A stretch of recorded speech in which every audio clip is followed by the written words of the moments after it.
حضرت رابعہ بصریہ وہ خادمہ نے بتایا کہ گھر میں کوئی مہمان آئے ہیں، تو کہا ان کے کھانے کا انتظام کرو۔ کہا باورچی خانے میں تو صرف ایک روٹی پڑی ہے اور مہمان 4-5 ہیں، کہا اس روٹی کو اللہ کی راہ میں باہر خیرات کر دو۔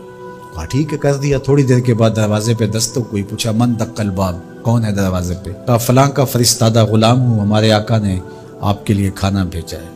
خادمہ نے کھانا وصول کیا، حضرت رابعہ کو بتایا، کہا لاؤ ذرا۔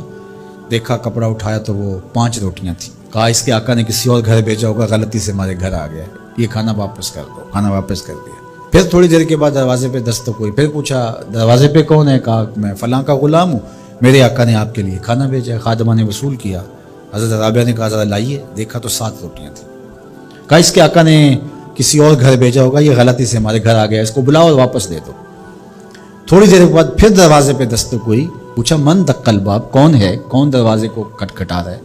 کہا میں فلاں کا فرستادہ غلام ہوں، میرے آقا نے آپ کے لیے کھانا بھیجا اور کہا حضرت رابعہ کو دے کے آنا ہے۔ خادمہ نے وصول کیا، حضرت رابعہ نے کپڑا کھولا تو 10 روٹیاں تھیں۔ کہا ہاں یہ ہمارا کھانا ہے۔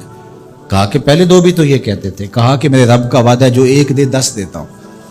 تو پہلے 5 تھیں، پھر 7 تھیں۔ میں نے کہا مالک 10 پوری کرے گا تو تیری بندی وصول کرے گا۔ من جاء بالحسنۃ فلہ عشر امثالھا، جو 1 نیکی کرے اللہ 10 کا ثواب، اور 10 سے بھی وہ کہتے جتنا گڑ پاؤ اتنا میٹھا، تو 700 گنا تک، اور اللہ چاہے تو اس کو بھی بڑھا دیتا ہے، اس کے لیے کوئی مشکل نہیں ہے۔